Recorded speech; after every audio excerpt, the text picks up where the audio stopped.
नमस्कार दोस्तों। कांग्रेस पार्टी ने भारतीय जनता पार्टी की एक बड़ी इच्छा पूरी कर दी है।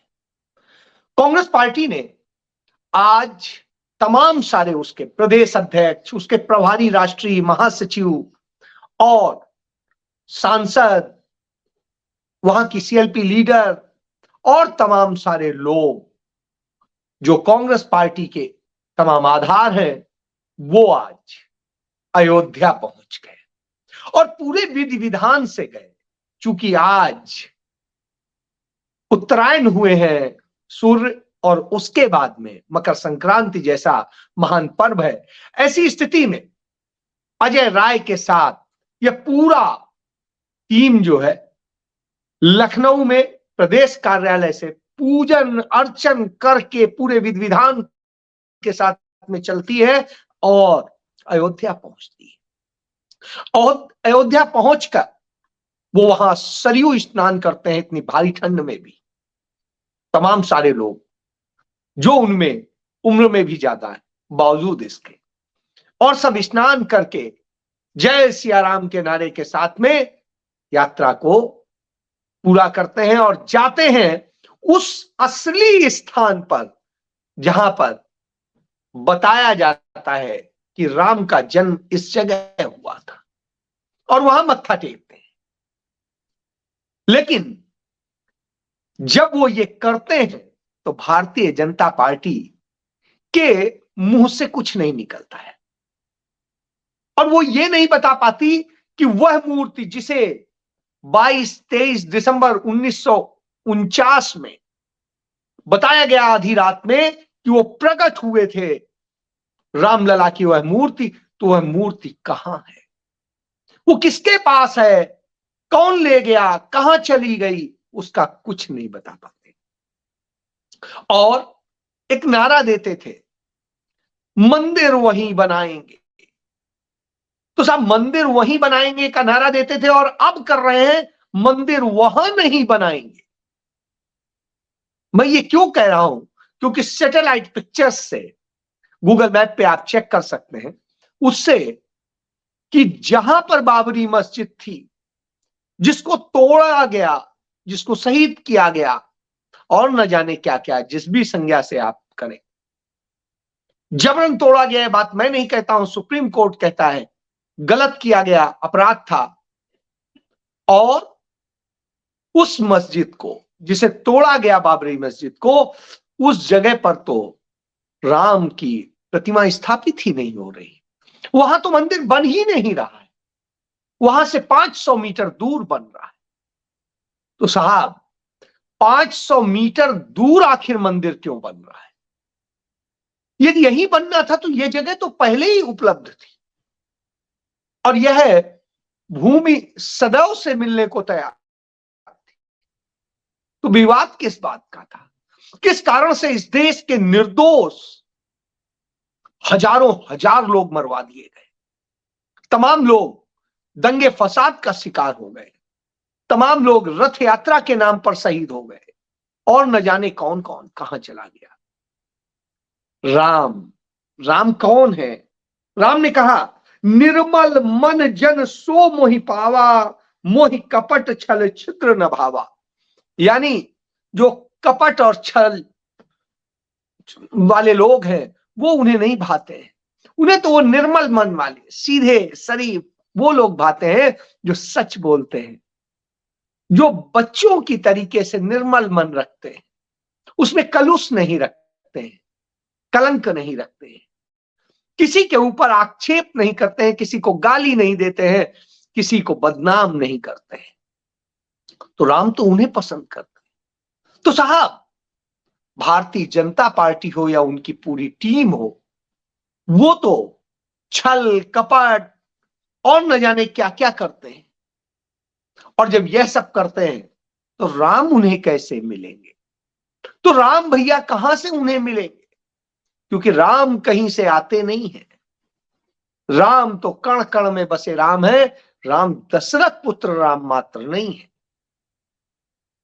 राम तो तब भी थे जब दशरथ पुत्र राम पैदा भी नहीं हुए थे, उस समय भी राम थे। वह राम जिन्हें हर गांव में, हर घर में राम राम कह के नमस्कार किया जाता था, अभिवादन किया जाता था, वह राम जय सिया राम कहा जाता था। तो आज सिया से भी छीन लिए गए और सिया से छीन करके श्री बना दिए गए। तो साहब श्री राम बना दिए गए। आप ये सोचिए, यदि आप इतिहास देखिए तो भारतीय जनता पार्टी का राम में योगदान क्या है। जब 22-23 दिसंबर 1949 को वहां रामलला की प्रतिमा रखी गई, उस वक्त भी भाजपा का कोई तो नहीं था, विश्व हिंदू परिषद तो बना ही नहीं था, भाजपा भी नहीं बनी थी, जनसंघ जरूर बनी थी। वो जनसंघ भी साहब उसमें नहीं थी, और आरएसएस थी, उस आरएसएस का क्या योगदान है, वो भी नहीं था। फिर चलते चले आइए, सालों साल लड़ाई लड़ी गई, तमाम लोगों ने लड़ी। ये कैसे आते हैं साहब? जनसंघ के बाद जब भारतीय जनता पार्टी बनी तब भी 1980 में, तब भी इन्होंने नहीं कहा। विश्व हिंदू परिषद 60 के दशक में बनी, तब भी उसने नहीं कहा, कभी लड़ाई नहीं लड़ी।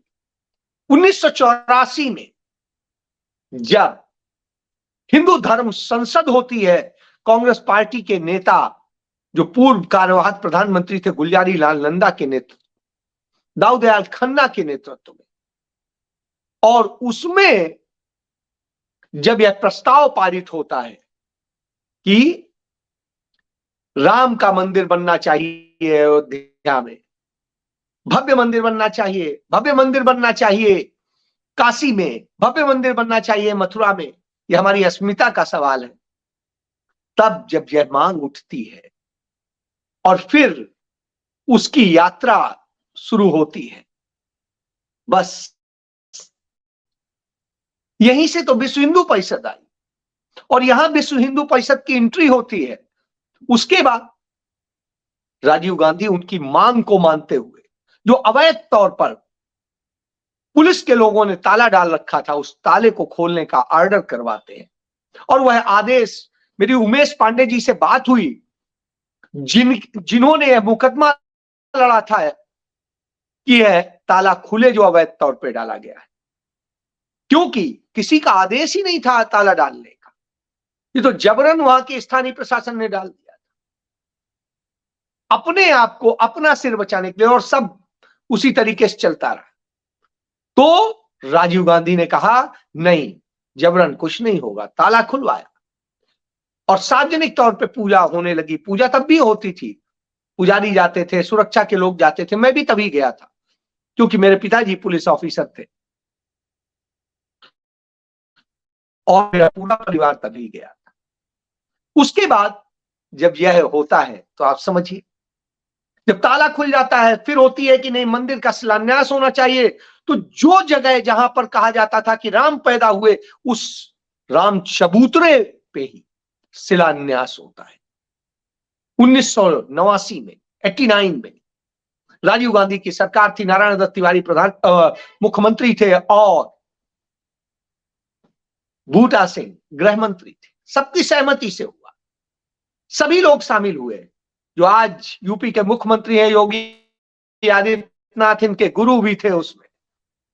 तो आप समझिए, लेकिन उसे राजनीतिक कार्यक्रम नहीं बनाया गया, कांग्रेस पार्टी का कोई लीडर उसमें नहीं था, राम भक्तों और संतों ने वो शिलान्यास किया। यह होता है राम के प्रति समर्पण का भाव, छल कपट से दूर। उन्होंने कहा किसी को तोड़ने की जरूरत क्या है, जब आपकी जगह आपको मिल रही, जहां आप कह रहे हो राम चबूतरा है, आपको मिल रहा है, हम दीवार खींच देंगे, आप भी खुश, वो भी खुश, दोनों की लड़ाई मिल के खत्म होनी चाहिए, राम तो सबके। यह स्थिति बनी थी, लेकिन लगा कि अरे ये तो बड़ा मुद्दा हो सकता है।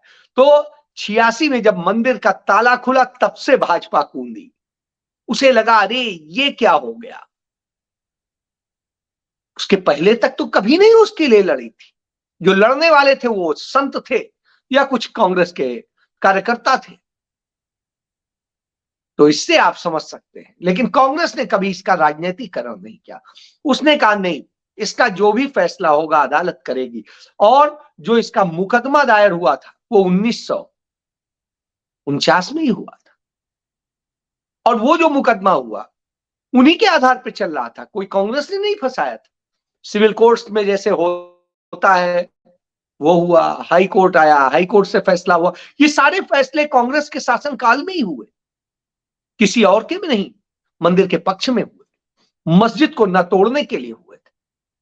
लेकिन वह भी दुखद दिन आया जब इन आताताइयों ने अपने वोट बैंक के लिए हजारों हजार हिंदू, हजारों हजार मुसलमानों को मरवा दिया। और साहब जो हुआ वो दर्दनाक था। दुनिया में हम उसके लिए शर्म होती है हमें कि यह स्थिति है।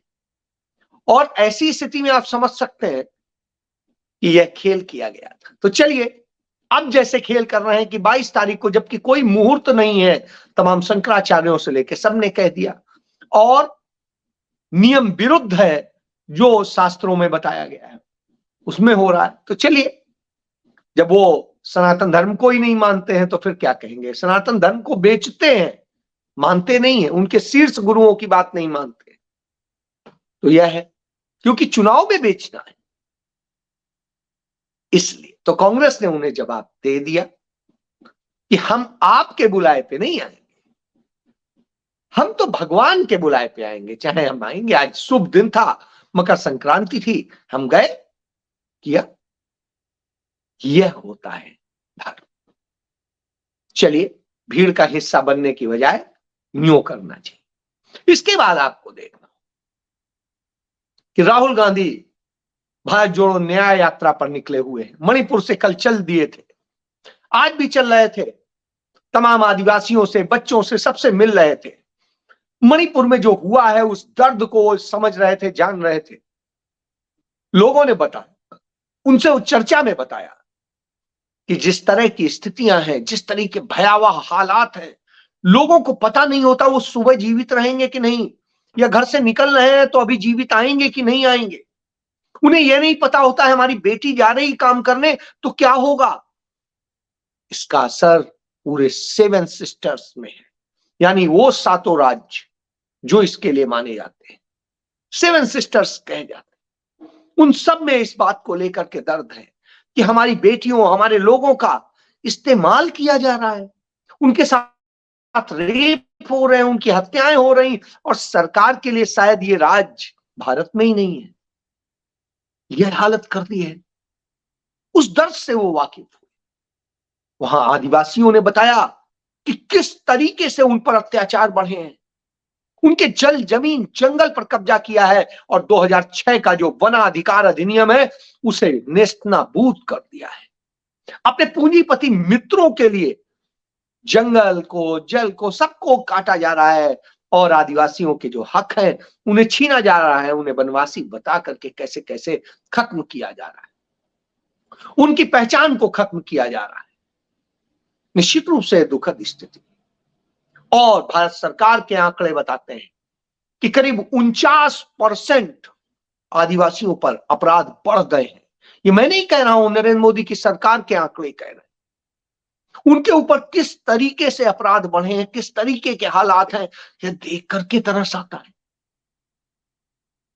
तो साहब, यूं अपराध बढ़ रहे हैं और इस तरीके से उनकी शिक्षा और उसके लिए कोई इंतजाम नहीं रह गए। जो बेहतर शिक्षा के लिए उनके लिए स्कूल, कॉलेजेस खोले जा रहे थे, वो सब रोक दिए गए हैं। सारी चीजों का उनका फंड खत्म कर दिया गया है। जो 250 करोड़ का फंड होता था वो 6.25 करोड़ का फंड रह गया। यानी आप देखिए, और ये पैसा जा किसके पास रहा है? ये जा रहा है उन पूंजीपति मित्रों के पास जो मोदी के मित्र हैं। और भारत कर्ज में डूब रहा है। 250 लाख करोड़ के कर्ज की तरफ भारत बढ़ चुका है। आने वाले वक्त में जो डॉलर बॉन्ड लेकर के कर्ज उठाने का जो पूरा क्रम चलने वाला है वो आने वाला है, क्योंकि बैंकिंग में पैसा नहीं है, लिक्विड नहीं बचा है।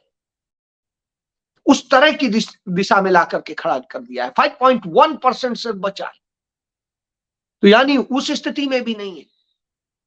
तो देश को कहां पे लाके खड़ा कर दिया है। आगे आने वाली पीढ़ी कहां बर्बादी का मुंह देखेगी। एक ऑटो वाले ने बड़ी अच्छी बात कही। उसने क्या करे, राम मंदिर जाना और न जाना वो अलग बात है, जाएंगे जब हमारा मन करेगा। हम क्या, हमें भिखारी बना के रख दिया है, मैंने बीटेक, मैंने ये किया हुआ है, उसने अपनी पूरी डिग्रियां दिखा बताई। और उसने कहा कि नौकरी नहीं है, जाए कहां, प्राइवेट में। इंजीनियरिंग करने के बाद 10,000 रुपया की नौकरी मिल रही है। हम अपना कर्ज भी नहीं चुका सकते हैं जो हमने एजुकेशन लोन लिया, जो मोदी जी कहते थे। हम तो बर्बाद हो गए। इसलिए मैं 3 साल से ऑटो चला रहा हूं। सोचिए, इस दशा में लाके खड़ा कर दिया है। एक गोदी मीडिया के, जो अपने आप को देश का सबसे बड़ा मीडिया कहता है, चैनल कहता है, उसका एक लाइव प्रोग्राम चल रहा था अयोध्या में। वहीं एक बच्चा पहुंच गया। उसने कहा, क्या आप झूठ परोस रहे हैं, यहाँ होटल रेस्टोरेंट सब कुछ खुल रहे हैं, हम भी गए तमाम में, ये सीवी लिए घूम रहा हूं, दिला दीजिए, आप ही नौकरी दिला दीजिए।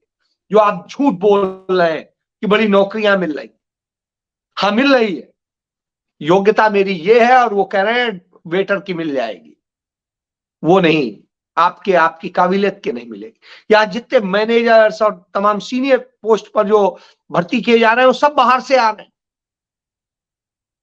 तो आप ये समझिए कि आपने क्या बनाया है, इस तरह की दशा में ला करके खड़ा कर दिया।